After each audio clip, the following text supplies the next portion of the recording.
Imran Imran Pratapgarhi.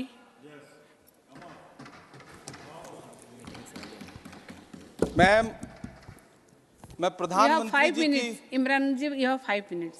Ma'am 10 minute. You have 5 minutes. We requested chairman साहब। Okay. He allowed 10 minutes. Ma'am, प्रधानमंत्री जी की सैकड़ों बार थपथपाई गई मेज के बीच अंतरिम बजट पेश किया गया और बड़े बड़े दावे किए गए। देश ये कैसा बनाया आपने, लूट कर पैसा बनाया आपने, देखिए जलते दिए भी बुझ गए, अजब दीपक राग गाया आपने। मैम, पूरा सदन अमृत काल के बजट की चर्चा कर रहा है, मैं तो गरीबों की रोटी और दाल के बजट की चर्चा करूंगा। तुम्हारी फाइलों में गांव का मौसम गुलाबी है, मगर ये आंकड़े झूठे हैं, ये दावा किताबी है। मैं इस बजट को अमीरों का अमीरों के लिए पेश किया गया बजट कहूंगा। इसमें गरीबों के लिए कुछ है ही नहीं। नौकरी मांगने वाले नौजवानों पर लाठियां बरसाने वालों, आपने इस बजट में युवाओं को क्या दिया? आपने पुरानी पेंशन बहाली की मांग करने वालों को क्या दिया? सालों से अपने लिए छत तलाश रहे लोगों को आपने इस बजट में क्या दिया? और फिर आपको पूरी उम्मीद है कि पूरा देश आपके इस पेश किए गए बजट पे लहालोट हो जाए, तालियां पीटे, मंगल गान गाए। कैसे संभव है? मैं सदन में खड़ा होकर के इस बजट पे चर्चा करते हुए कहना चाहता हूं कि इस बजट में फुटपाथ पर रहने वाले, छप्परों में रहने वाले, झुग्गियों में रहने वालों के लिए क्या है, उनके लिए क्या है जो प्रधानमंत्री के किए गए वायदों की बाट जोह रहे हैं। हर साल फरवरी की खूबसूरत सुबह और सजी हुई संसद से बरसते हुए झूठे वायदों की जवाबदेही कौन तय करेगा? कौन बताएगा कि 2022 में प्रधानमंत्री जी जो सबको पक्का मकान देने वाला वायदा किए थे उसका क्या हुआ? लोगों के सरों पर छत देने वाले प्रधानमंत्री जी के जुमलों से अलग उन्हें यह क्यों नहीं दिखता कि राज्यों में बैठे हुए उनके नुमाइंदे लोगों के सरों की छतें उजाड़ रहे हैं?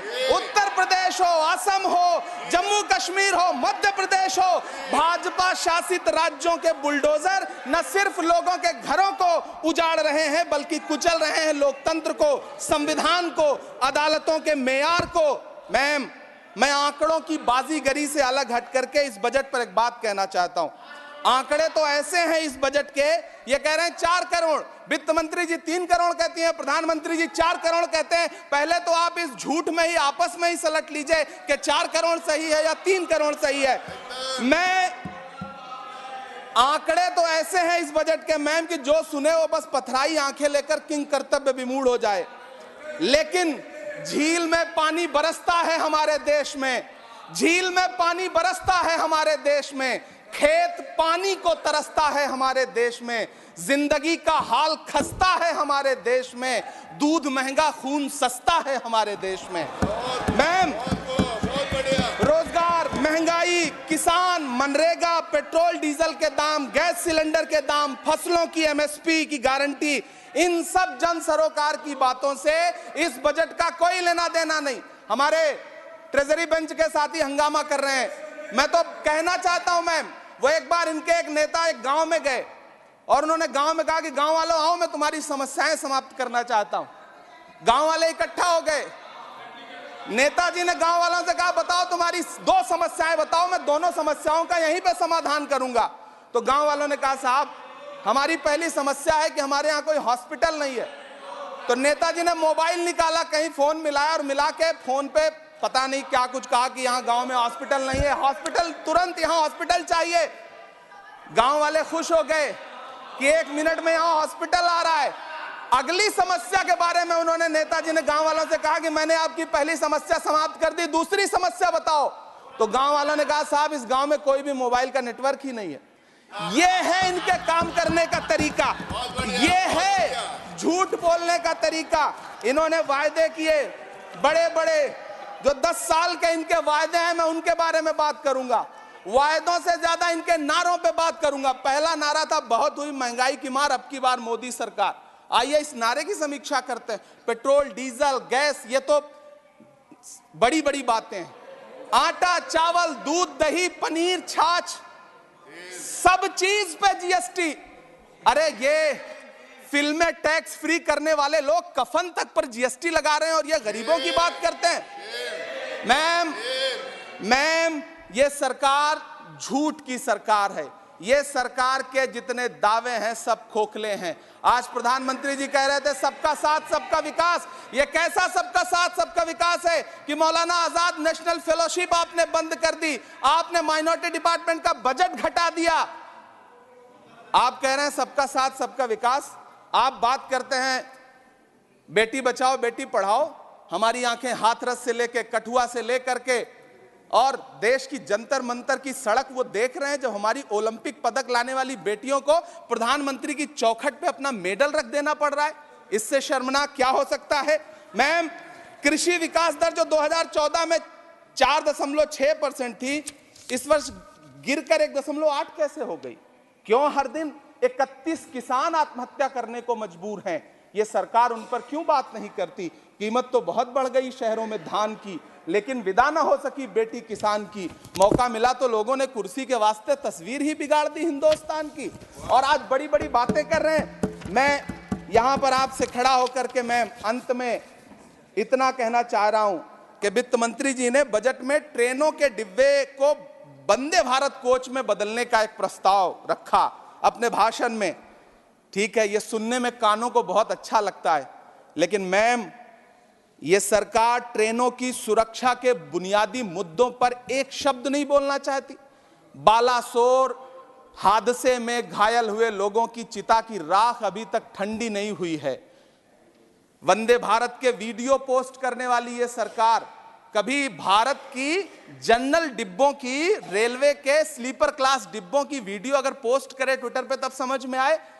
बिहार से, इलाहाबाद से, लखनऊ से दिल्ली आने वाली, मुंबई जाने वाली ट्रेनें देख लीजिए, उनकी हालत देख लीजिए, तो आपको लगेगा कि ये वही ट्रेनें हैं। आज स्थिति ये है कि रेलवे स्टेशन तो छोड़िए, रनवे पर खाना खिला रही हैं आपकी प्राइवेट एयरलाइंस। अभी आपने जुर्माना लगाया है, नोटिस दिया है एक एयरलाइंस को। यह स्थिति आपने करके रख दी है ट्रेनों की, एयरलाइंस की।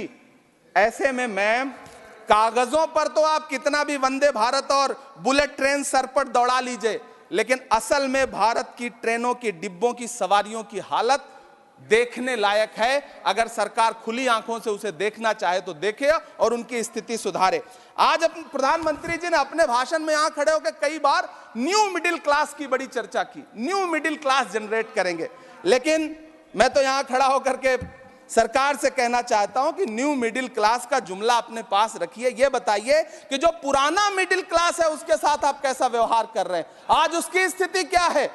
आप अमीरों के कर्जे माफ कर रहे हैं, उद्योगपतियों के कर्जे माफ कर रहे हैं, और यहां स्थिति यह हो गई है कि जो मिडिल क्लास, उसकी जो रोजमर्रा की जरूरत की चीजें हैं उस तक पर आपने जीएसटी लगा रखी है। आप फिल्में टैक्स फ्री करते हैं, लेकिन स्टूडेंट्स के प्रतियोगी परीक्षाओं के फॉर्म की फीस नहीं माफ कर सकते।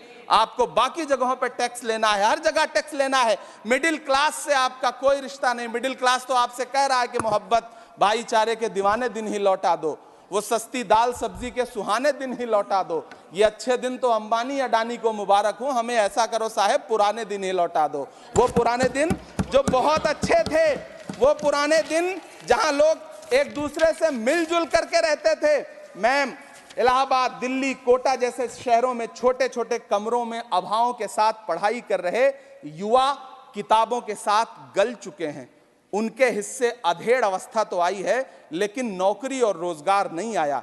हर साल 2 करोड़ नौकरियां देने का दावा करने वाली ये सरकार 10 साल में युवाओं को नौकरियां नहीं दे पा रही है। 20 करोड़ नौकरियों का बोझ है इस सरकार के कंधे पर, और 2024 में देश देखेगा कि उन्हीं 20 करोड़ नौकरियों के बोझ तले दबकर बैठ जाएगी ये सरकार। ये देश देखेगा, क्योंकि जिस ओर जवानी चलती है उस ओर जमाना चलता है। देश का युवा नाराज है, देश का युवा गुस्से में है। ऐसे में उसकी पीड़ा को इस बजट में कहीं भी आवाज देने की कोशिश नहीं की गई। मैं आपके बीच खड़ा हूं, मैं तो वित्त मंत्री जी का भाषण सुन रहा था। यह कहा जा रहा था ये अमृत काल का बजट है, ये अमृत काल का बजट है। ये कौन सा बजट है ये बाद में तय होगा, लेकिन मैं इतना जानता हूं कि ये इस सरकार का अंतिम बजट है, आखिरी बजट है। Please conclude इसके your बाद न्याय का बजट पेश होगा, जिसकी इमरान चर्चा जी, राहुल गांधी जी पूरे देश में कर रहे हैं। न्याय का वाणी बजट, को विराम 5 न्याय, दीजिए। महिलाओं Your के time लिए, is over. युवाओं के लिए, सामाजिक न्याय की बात जिसकी चर्चा पूरे देश में Your time जाकर is के राहुल over. गांधी जी कर रहे हैं, वो न्याय का बजट पेश होगा अगली बार। ये इस सरकार का अंतिम बजट है, अंतिम बजट है। अमृतकाल में गरीबों की रोटी और दाल के लिए इस बजट में Thank कोई you. प्राविधान नहीं है, आपका time कोई चर्चा खत्म नहीं हो गया है। है। बहुत बहुत धन्यवाद। Thank you.